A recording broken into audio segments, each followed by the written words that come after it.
abayoborwa n'umwuka wera nibo bana b'Imana, bakwiye kubaho mu buzima bwemera kuyoborwa n'umwuka wera, kuko Bibiliya ivuga ko uhereye umunsi umuntu avutse ubwa kabiri akitwa umwana w'Imana, ntabwo abakiriwe ngo yigenge. Ubuzima bwo kwigenga buba burangiye. Iyo ushatse kwigenga bagukurura amatwi, ari byo tugiye kubona. Nuvuga ngo umutima w'Akahebwe ntushobora gukora ikosa ngo uwo mutima umurye. Ashobora kuhabwa ari umwigisha nk'uko, agasambana akajya kubwiriza kandi yasamanye, kuko umutima ntumurya, arumva afite amahoro. Umwuka wera yarigendeye, yaragiye. Agapiyesi katumaga umutima umurya mu gihe yakosheje bagatwaye, nta kigafite.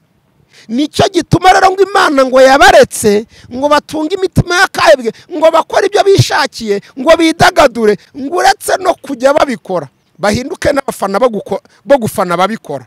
Umuntu rero wageze mu buzima burenga ihaniro, Imana imutoraniriza ibyo kumushukashuka. Niho hahandi umuntu agera mu buzima wabakoze ikosa aho kugira ngo uhure n'ukubwira ibigucyaha, ugahura n'ukubwira iby'amahoro.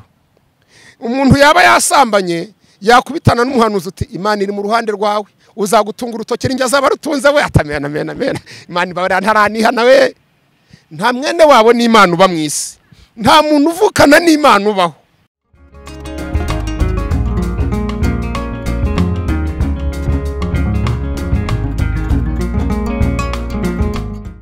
turabashuhuje mwebwe mwese mukunda kutureba ndetse mukanatwumva kuri channel ya Evangeliste Mama Lionel. Mwebwe muri mu bihugu bitandukanye, mwebwe mudukunda, mwebwe mudusengera, mwebwe mudutekerezaho umunsi kundi, turabashimira cyane, tubasabira umugisha, tubabwira ngo ubuntu bw'Imana bukomeze kubana namwe. Nkuko rero n'ubundi bisanzwe mukurikirana ibiganiro byacu, n'uyu munsi murabona ko turi kumwe n'umukozi w'Imana. N'umukozi w'Imana kuko yemeye ko Imana imukoresha, ariko ni n'umwana w'Imana mu yandi magambo. Rero turakwakiriye muvandimwe, wiyumvemo ikaze. Murabona ahantu heza turi, murabona umuvuga butumwa mwiza turi kumwe, ufite ibyanditswe byera, ufite umwuka w'Imana kandi wanambaye neza. Reka manze mubwire rero ko yambaye neza, turi bigushimira. Murakoze cyane. Murakoze. Tuguha ikaze. Murakoze kwikaze muduhaye kuri channel ya Mama Lionel. Nanjye nishimiye kubana namwe. Uratangira twibwira. Nitwa Evangeliste Misaga Alfred. Alfred, nizere ko umeze neza, ukwezi kwa gatanu wagutangiye neza. Meze neza rwose kuko ubutatu buri muri nge. Ubutatu butagatifu. Ubutatu butagatifu buruzuye. Buruzuye. Ya Imana igumugisha. Buruzuye rwose. Muri kuro kwezi kwa gatanu urumva mu kirere cy'umwuka bimeze gute? Uku kwezi kwa gatanu mu kirere cy'umwuka ibintu bimeze neza. Cyane ko ndi guhishurirwa. Ubundi iyo ndi guhishurirwa cyane ibintu biba bimeze neza. Ndabimenya kuko iyo ndimo mpishurirwa, nkicara ngahishurirwa, nkaryama ngahishurirwa, biba bimeze neza. Bimeze neza rero kuko ishurirwa riri kumanuka buri mwanya. Ubwo bishatse kuvuga ngo iyo umuntu ari mu bihe byiza by'ubusabane n'Imana, arabyumva, niyo atari mu bihe byiza nabwo arabyumva. None arabyumva, nkatwe nk'abigisha, iyo utari mu bihe byiza uhorana ijambo rimwe. Uhorana ijambo rimwe, ukajya ushakisha ko wabona irya kabiri ukaribura, ugashaka ko wabona irya kabiri ukaribura, ku buryo n'abantu muhuye kenshi bavuga batari ko ahora mu ijambo rimwe nta rindi agira, ihishurirwa riba ryabuze. Ariko iyo uri mu bihe byiza, mu gitondo urahishurirwa, saa sita ugahishurirwa, nimugoroba ugahishurirwa, n'abakumva uhora mu mavuta mashya. Nibyo bihe rero ndimo. Ko ari abantu b'Evangeliste cyangwa abapasiteri cyangwa ababishop bitewe na titre umuntu afite, usanga iryo hishurirwa ryaragiye, aho ugasanga baragendera kuri rya jambo rimwe bavuze, cyangwa bakagendera kuri ya experience bamaze igihe bafite, kubera ko bamaze igihe barebwira ijana henshi baranditse ni sava, ari ugasanga iryo hishurirwa ryarabuze, baracyagendera kuri ya experience. N'ijambo avuze ukumva nta mavuta rifite, ahubwo ukumva ni wa muntu uzi gutondeka ibintu, ariko bya bintu bikora ku mutima w'abantu byarabuze. Haba habura iki? Haba habura kwegera Imana. Ubundi iyo wegera Imana nibwo ugira ihishurirwa, kubera ko ibizo tuvuga byose tubikura muri presence y'Imana.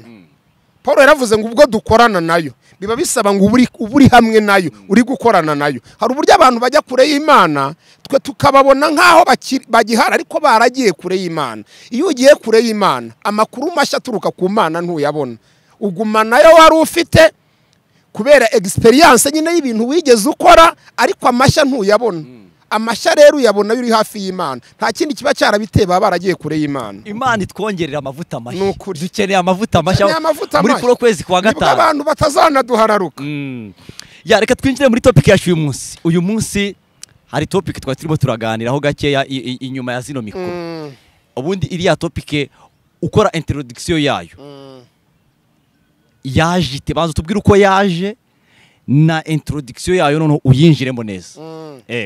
Ni topic ivuga kubaho mu buzima bwarenze ihaniro. Ni ibihe bibiri biba ku muntu w'Imana. Hari igihe cyo kubana n'Imana neza. Iyo ubanye n'Imana neza mu gihe cyo gucumura igukorera akantu kitwa gucyaha. Ibyahishwe 3:19 abo nkunda ndabacyaha nkabaha n'ibihano. Iyo ubayeho muri ubwo buzima bwo gucyahwa n'Imana ukumvira kwa gucyaha kw'Imana ukava mu gikubuza, mu Baheburayo mu gice k'12:5 ubugaragaje kuri umwana w'Imana nyakuri n'ikimenyetso wemeye igihano yaguhaye ukagaruka mu nzira igushakamo. Noneho hari igihe kigera ibihano Imana iha umuntu ntibibe bigifite icyo bimutwara n'icyo bimuhinduraho. Yagukubita akanyafu ngo ugaruke mu nzira, hoya. Yagukubita akanyafu ngo ugaruke mu nzira, ati sinshaka. Irakureka ukazinjira mu gihe cya kabiri cyitwa kubaho mu buzima bwarenze ihaniro. Naho Imana noneho ikureka ntibe ikiguhana, ikareka ugakomeza gukora bya bintu wahisemo, kuko ari byo wahisemo ntubu ukibona n'akanyafu k'Imana. Aho rero tuhita kubaho mu buzima bwarenze ihaniro. Umuntu yarenze igihe cyo gucyahwa n'Imana ngo yumve, yinjira mu gihe cyo gukora ibyo ashaka ntibikimucyaha. Naho rero tugiye gusobanura. Ubwo se ni wa muntu ubwo yamaze kugira wa mutima wabaye akahebwe. Niwe turaje tuhagaze ati Yesu ati wabimenye. Imana iguhe umugisha. Ubwo bwoko bw'uwo mutima. Imana iguhe umugisha kuba waratekereje kuganiriza abantu kuri iyi sije kubaho mu buzima bwarenze ihaniro. Waruvuze ati reka tubaze twigire muri bwa buzima butararenga ihaniro. Hari ubuzima uvuga ati nta muntu wenda warubigarutse ati nta muntu ubaho mu buzima wenda bw'intungane, ariko ibyiza ari uko aba afite umwuka wera cyangwa yanakosa Imana ikamukebura cyangwa ikamukubita akajyafuta igaruka ndacyagushaka mu bana banjye. Ese kugira ngo umuntu abe muri ubwo buzima Imana imucyahaho ababaye ubundi mu buhe buzima? Reka tubaze twinjire muri ubwo buzima aho muri cya gice cya mbere avuze ngo haraho Imana icyaha umuntu kubera ko uravuga ngo abo nkunda ndabacyaha. Ababayeho mu buhe buzima? Ariko nyemerera gato banze senga Imana. Yego. Kugira ngo yishwirirwe rusheho kumanuka. Yego. Turagushimiye Imana. Utwemereye kuba muri uyu mwanya w'ijambo ryawe kuri channel ya Evangeliste Mama Lionel. Bana natwe muri uyu mwanya kandi udushyigikire. Ijambo ryo riravuga ngo nitwibutsa bene data ibyo twebwe tuzikiza ubwacu twikizanye n'abatwumva. Icyo twifuza nuko twebwe ubwacu ijambo ryawe ridukiza ariko n'abatwumva rikabakiza, twese tukava imbere yawe twungutse, buri muntu wese yumva hari ahageze, ari ahavuye hari n'ahandi ageze. Ubikorere kwihesha icyubahiro mu izina rya Kristo Yesu, amen. Amen. Warugize uti mbere yuko umuntu aninjira muri ubwo buzima bwarenze ihaniro yarabayeho mu buzima bwo gucyahwa n'Imana. Uwo muntu biya bimusaba kuba abayeho gute kugira ngo abacyahwa n'Imana mu gihe yakoze ikosa, acyahwe n'Imana mu gihe yakoze ikosa? Ubundi mu bintu Imana itagipfa gukora, ntabwo Imana ijya yivanga cyane mu bana batarabayo itabyaye. Umuntu Imana itabyaye ngo imwemere ivuga iti narakwibyariye, ntigikunda kwivanga mu bizabo. Ntuze kurenga aho ngaho utatubwiye kubyarwa n'Imana kugira ngo abantu batabyitiranye no kuremwa, batabyitiranye no kuremwa. Kuko abantu bose baravuga bati yo twese za nitwaremwe n'Imana. Hari uwiremye se? Hari uwo Satani yaremye se? Nibyo baremwe n'Imana, twese turi abantu b'Imana, ariko mu bantu b'Imana habamo n'abana b'Imana. Abana b'Imana rero kuboneka mu bantu b'Imana bituruka kuri Kristo Yesu. Kristo mbere y'uko aza twari turi mu bubata bwa Satani. n'ikimenyetso muri Yohana 8:44 Yesu yigeze yitegereza itsinda ry'abantu banze kumwizera ngo bavuke ubwa kabiri. Arababwira ati mwebwe muri abaso Satani.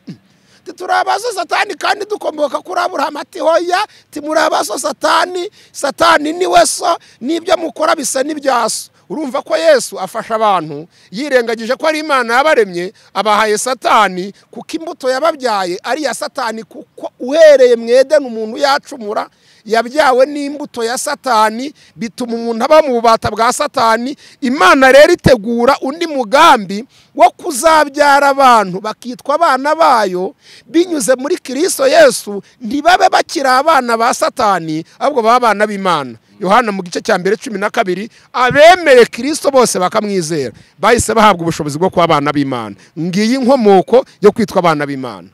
Ubwo bishatse kuvuga ngo hari abantu b'Imana, hari n'abana b'Imana. N'abana b'Imana. Kubera ko bamaze kwizera Kristo. Cyane. Ibyo byatumye baba abana b'Imana. Bari mu rugo rw'Imana. Mu rugo rw'Imana. Uwo ngo uri mu rugo rw'Imana rero. Ubundi akwiye kubaho mu buzima bumeze gute? Uwo ngo rero uri mu rugo rw'Imana. Akwiye kubaho mu buzima. Hari icyo Paulo yise ngo imibereho y'abari muri Kristo Yesu. Iyo uri mu rugo rw'Imana ugomba kubaho mu buzima bunezeza so. No mu buzima busanzwe iyo umuntu avukiye mu muryango aba agomba kubaha ababyeyi, akumvira ababyeyi ibyo bamusaba, umubyeyi nawe akakora ibyo amugomba. Umuntu rero uri mu rugo rw'Imana wabyawe n'Imana asabwe kumvira icyo Imana imutegeka, kandi icyo Imana imutegeka ni icyo Umwuka Wera amuyoboramo. Mu Baroma 8:14 no havuga ngo ndavuga nti muyoborwe n'Umwuka Wera. Abayoborwa n'Umwuka Wera nibo bana b'Imana. Bakwiye kubaho mu buzima bwemera kuyoborwa n'Umwuka Wera, kuko Bibiliya ivuga ko uhereye umunsi umuntu avutse ubwa kabiri akitwa umwana w'Imana, ntabwo abakiriwe ngo yigenge. Ubuzima bwo kwigenga buba burangiye. Iyo ushatse kwigenga bagukurura amatwi, ari byo tugiye kubona. Ushaka kwigenga bagukurura amatwi ntukirongo wigenge.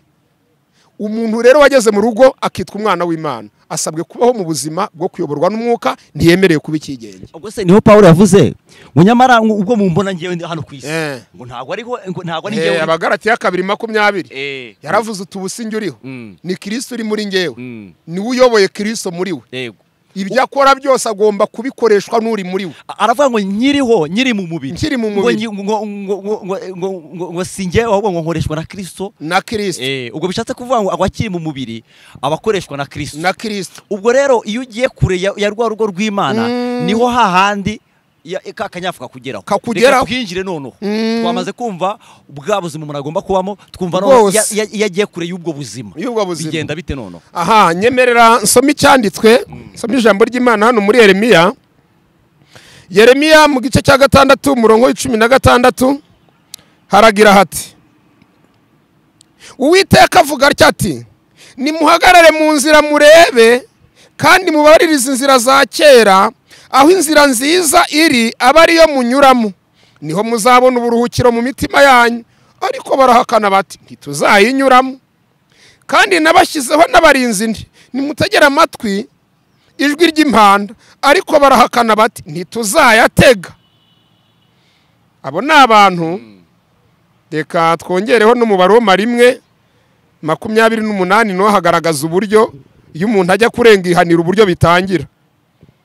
Ntabwo Imana ihita ifata umuntu imushire muri ako gasozi, bitangira kare. Abaroma 1:28 haragira hati, kandi ubwo banze kumenya Imana nicyo cyatumye Imana ibareka ngo bagire imitima yabaye akahebwe, bakora ibidakwiye, buzuye gukiranirwa kose n'ububi no kurarikira, nigwamwa buzuye n'ishyari n'ubwicanyi n'intonganya n'ubugambanyi no gukina ku mubyimba no gusebanyiriza mu byongorerano, n'abatukana, n'abangana, n'abanga Imana, n'abanyagasuzuguro, n'abirarira, n'abahimba ibibi, n'abatumvira ababyeyi, n'indakurwa ku izima, n'abava mu masezerano, n'abadakunda babo, n'intababarira. Nubwo bamenye iteka ry'Imana yuko abakora ibisa bityo bakwiriye gupfa, uretse no kubikora ubwabo gusa bashima n'abandi babikora. Amen. Ngiri ritsinda tugiye kuvugaho ry'abantu barenze ihaniro.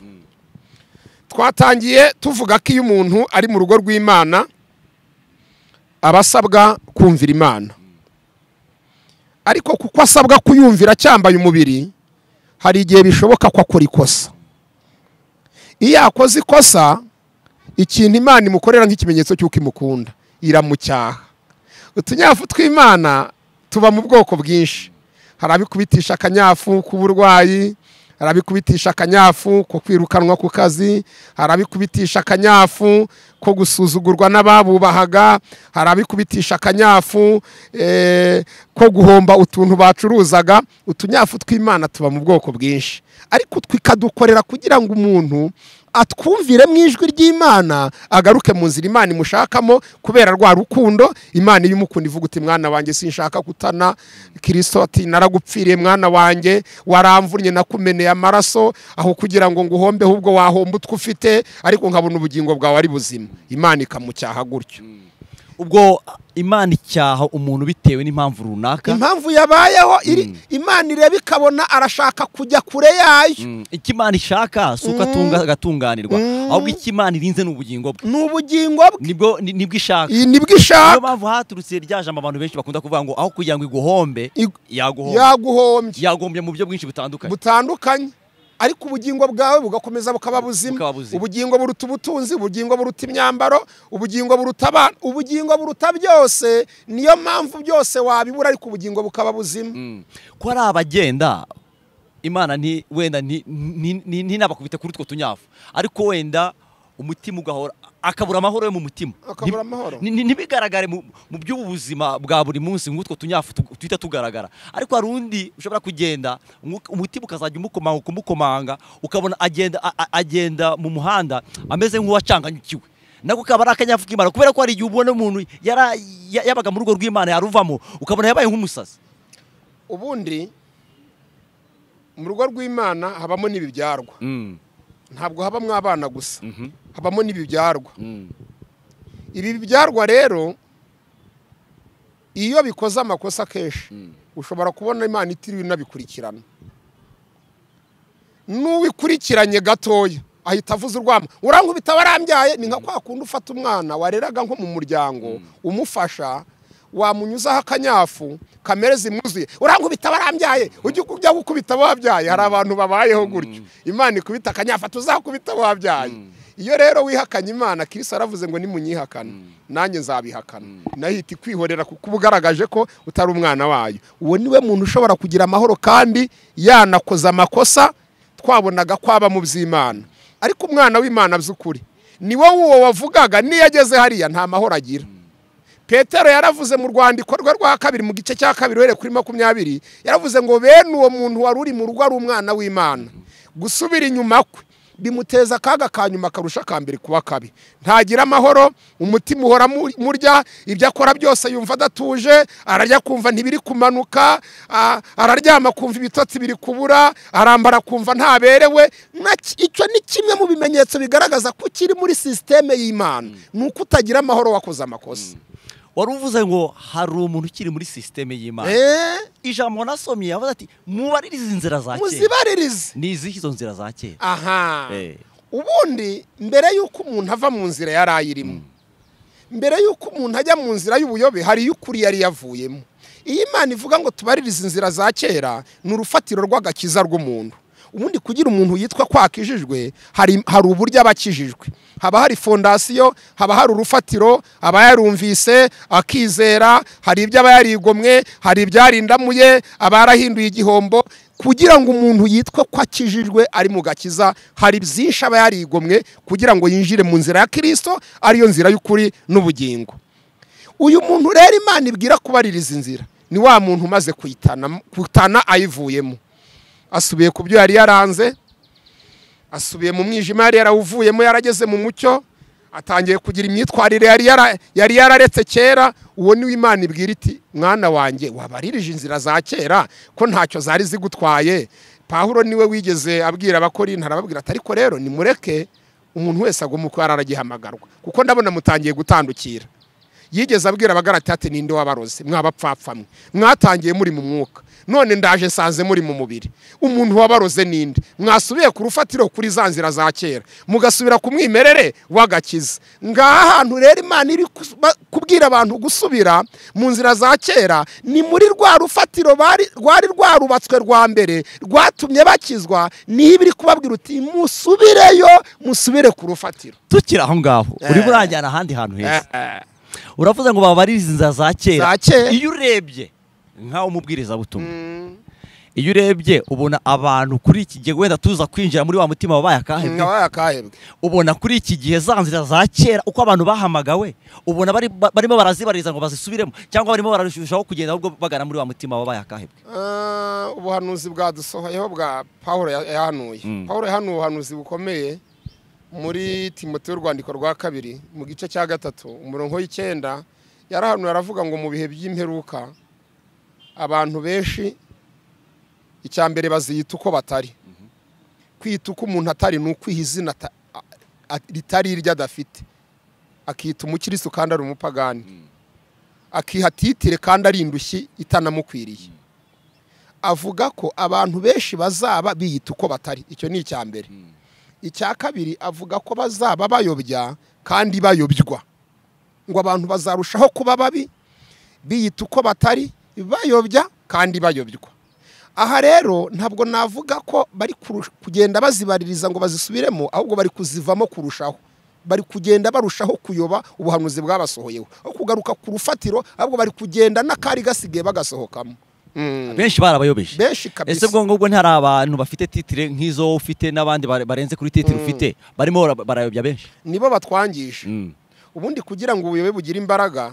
nuko buba buyobowe n'umuntu ufite imbaraga nawe ubuyobe buyobowe n'umuntu udafite imbaraga nta kintu bwatwara abantu umuntu winjije ntiyayobya abantu umuntu utarasomye ntiyayobya abantu ngo abishobore baravuga bati iriya ninjije ntimwumve ibyo avuga ariko umuntu w'umunyabwenge aravuga uti icyo avuze cyose mucyemere nanabita ibigoryi mu byemere buriya niko ejo yabyize kuko ni umunyabwenge turamuzi icyo abantu bazize umubare munini w'abantu bari bafite bagirirwaga icyizere ko babaha ibizima bakaba bari kubaha ibipfuye reka tujye noneho muri wa mutima wabaye akahebwe abantu umuntu kubaho mu buzima bwarenze ihari Imana ikubise umuntu akanyafuta mwana wanjye garuka mu nzira ya kera umuntu ati ntayo ngarukamo ntuyigarukamo ati sinyigarukamo Bibiliya yatubwiye iti mutumaho n'intumwa ni mumumbwirire ati hoya nawe sinkumvira timva imbere wa munyamitwe hari n'igihe tubwiriza nk'uku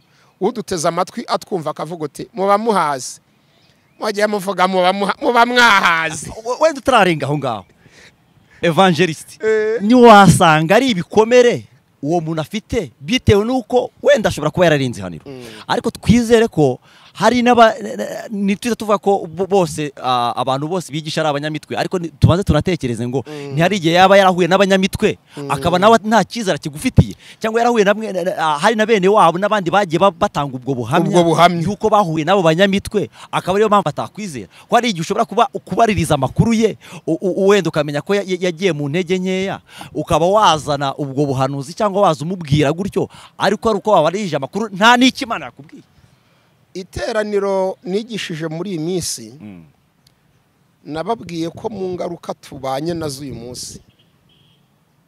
uyu munsi umuhanuzi w'ukuri asigaye ahanura tukamupinga twamwitiranyije n'abatubeshya kubera ko abatubeshya batubeshya igihe kinini bituma n'uvuze iby'ukuri dusigaye tumubona muri ya shusho ya wa muntu ya ba bandi batubeshya niho uhereye ugira uti birashoboka ko bamwe ari ibikomere nibyo koko hari igihe umuntu aba abana n'ibikomere ubushize ikiganiro twakoze n'ubundi kuri cano twabwiye abantu ko ubwinshi bw'ibikomere abantu bafite butuma icyo uvuze cyose atonekara iyo umuntu yakomeretse cyane aho ukoze hose arababara naho ndababaye nicyo gituma ijambo ryose umuntu avuze hari uryumva agahita akomereka ibikomere abantu batewe n'abantu bari bafitiye icyizere nabyo bishobora gutuma batumva ibyo turi kuvuga navuga nk'uko batesi babanyamitwe se nawe araje amere bamara kabiri se ejo ntarabagiye nk'uko bene bo bagiye se ntarabatangiye guteka imitwe byo ndabyemera bishobora kuba ibikomere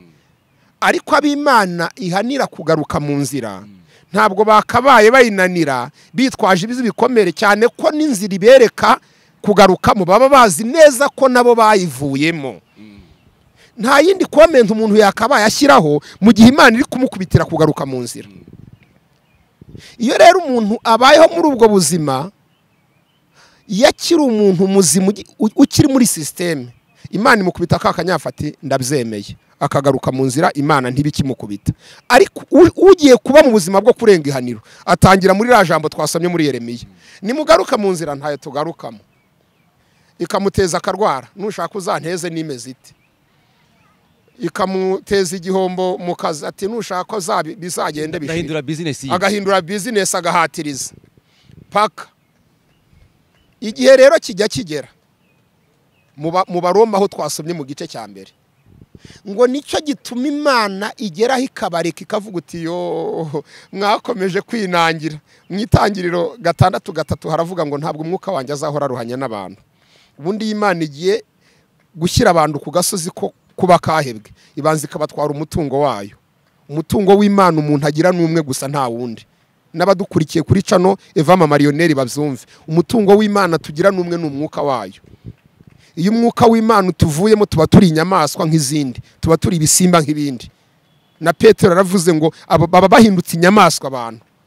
Imana rero gutwara umutungo wayo mbere yuko ikwinjiza mu buzima bwo kuba Akahebwe. Abo ku bwano ivuze ko umwuka wayo itazahora aruhanya n'abantu yarawubatse, bahinduka Akahebwe, batangira ubusambanyi bw'indengakamere, kuko irabaretse bakora ibyo bahisemo. Icyo gihe rero Imana iraza nk'uko twebonye mu Baroma, ikavuga uti yo reka mbakureho umwuka wanjye. Mu Byahishwe 2:4-5 haravuga ngo niwibuka aho wavuye ukagaruka, nutabikora vuba nzaza ngo twari igitereko kitabaza, ngikura hacyo nutihana. Urumva ko nisezerano umuntu aba afite ko nakomeza gutinda kugaruka mu nzira, Imana izamutwara igitereko kitabaza. Abadukurikiye barakibatwaye, ntabwo Imana yaje uwo munsi ngo ihite igitwara, yabanjira yibateguza. Iyo rero igihe kigeze Imana ikagutwara igitereko kitabaza, igusigira umutima wabaye Akahebwe. Uyu mutima wabaye Akahebwe uteye ute? N'umuntu udukurikiye kugira yumve niba ufite cyangwa atawufite. Ntabwo umutima udashobora kukurya wahemutse. Ushobora gukubita umuntu ukamumena umutwe kandi ugakomeza ugaseka, yajya n'ababara ati baba rufite igihe. Ushobora guhemukira umuntu mubana, mwaryama nijoro agasinzira, kandi uwahemukiwe akarara kanuye akavuga uti nk'ubwo uri gusinzira n'uburyo wampemukiye, ati rara ukanuye ufite igihe. Nuvuga ngo umutima w'Akahebwe ntushobora gukora ikosa ngo uwo mutima umurye. Ashobora kuhabwa ari umwigisha nk'uko, agasambana akajya kubwiriza kandi yasambanye, kuko umutima ntumurya, arumva afite amahoro. Umwuka wera yarigendeye, yaragiye. Agapiyesi katumaga umutima umurya mu gihe yakwasheje bagatwaye, nta kigafite. Nicyo gituma rero ngo Imana ngo yabaretse ngo batunge imitima y'Akahebwe, ngo bakore ibyo bishakiye, ngo bidagadure, ngo uretse no kujya babikora bahinduke n'abafana bo gufana babikora. Hari ukuntu umuntu akora ikintu agahinduka n'umwarimu wo kwigisha abagikora, agatangiza n'amashyirahamwe yo gufana babikora, agashyiraho utugurupe rwo kwamamaza ibyo bintu, ngo aba yarinjiye mu cyo bita ubuzima bwarenze ihaniro. Iyo rero agezaho ikindi kintu gikomeye giteye agahinda Imana imukorera, mu rwa 2 rw'Abatesalonike mu gice cya 2, iyo dusomye duhereye ku murongo waho w'10, Bibiliya iravuga ngo kuko banze kugaruka mu nzira y'ukuri, bagahitamo gukomeza kugendera mu y'ikinyoma, nkababwira ntimwaje mu nzira y'ukuri bakanga, nicyo gituma nanjye nzahita mboherereza ibibashukashuka. Ako rero niko kababaza, kohererezwa ibibashukashuka bivuye ku Mana, byateguwe n'Imana. Iri jambo iyo turigeze abantu bakunda kwibaza batari kubwo Imana nimushaka gutuma kuyitekereza nk'Imana y'ingome ko ahubwo binateye n'ubwoba. Binateye n'ubwoba. Wituvugutize goko Imana uburyo tuyizi, Imana yera, Imana y'inkiri ikijijwe dukuraho agakiza. Ubundi uvuze Imana egara urukundo, gukiranuka, Imana urukundo koko. igategura koherereza umuntu imushukashuka. Abadukurikiye kuri cano Ivama Lionel, si ubwa mbere Imana yabibikoze. Umugabo witwa Habu yigeze agira ishyari ry'uruzabibu rutarurwe, nabo tararumwima, biramubabaza. Yari afite umudamu witwa Yezebeli, yari afite amadayimoni menshi. Aramubwira uti byihorere ndaruguhesha. Hari abantu bigira intwari mu bibi, ibyananiye abandi bakumva ko bazabikora. Yarumuhesheje bagombye kwica Naboti.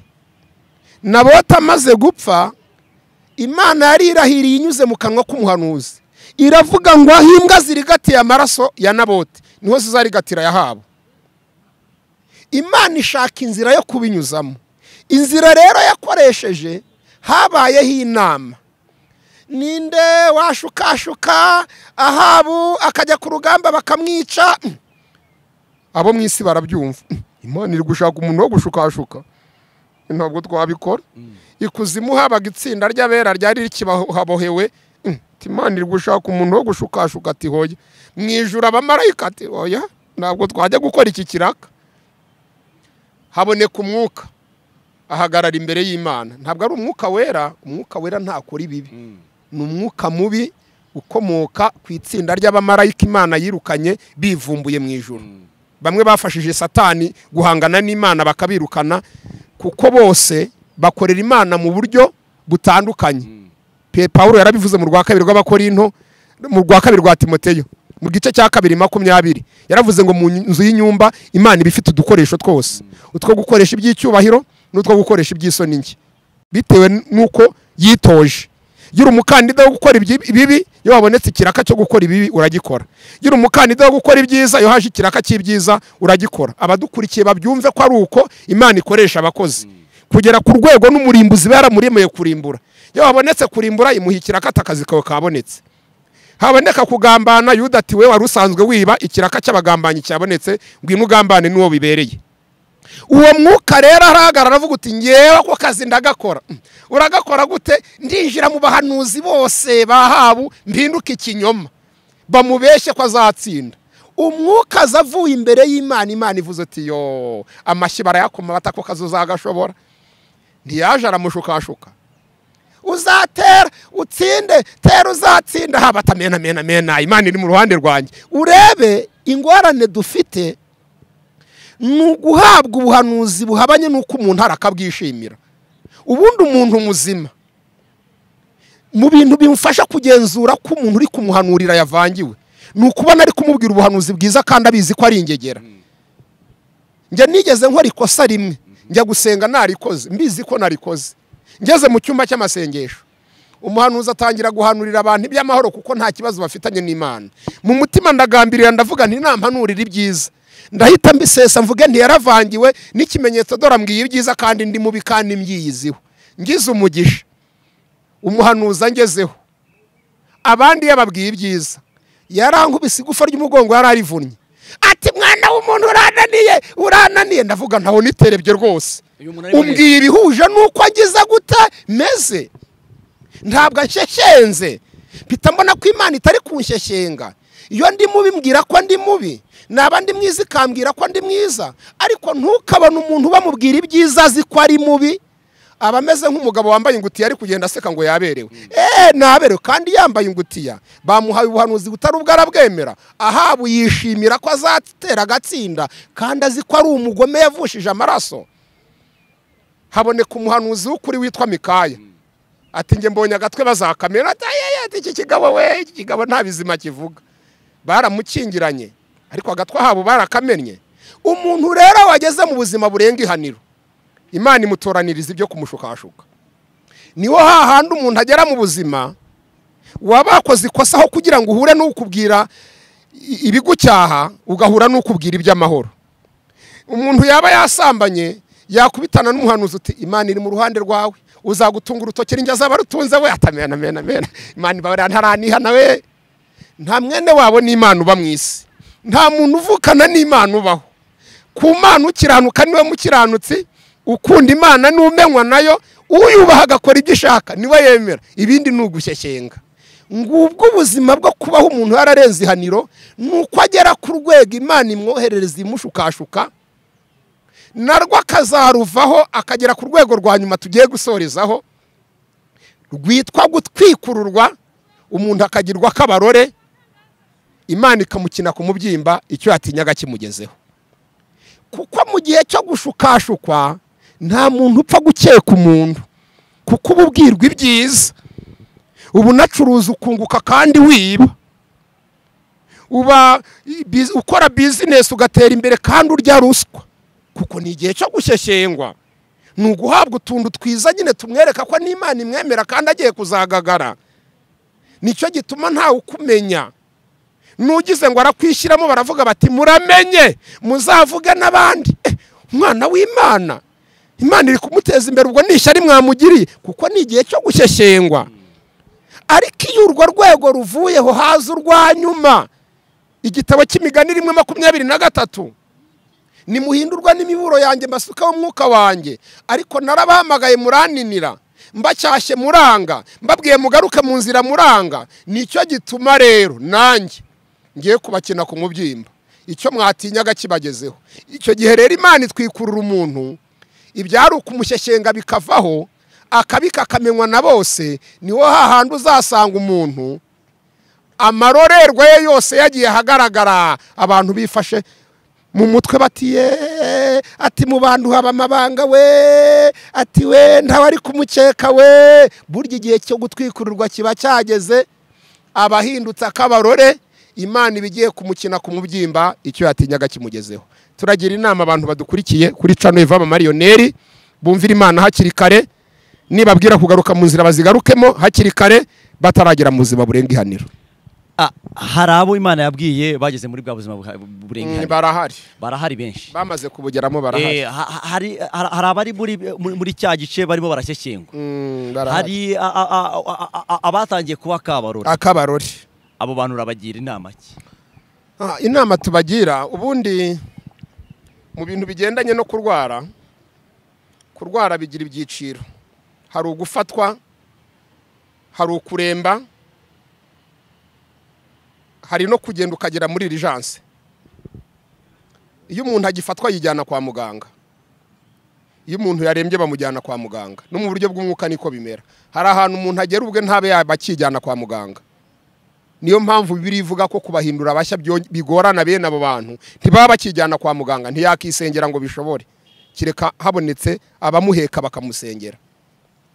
Icyo twe rero twabasaba abadukurikiye, bagasanga barenze ihaniro, bari gushyeshyengwa, babaye akabarore, nibitabaza abantu b'Imana bakiri bazima batarapfa, kuko umuzima ni uzura intumbi, nta ntumbi izura iyindi.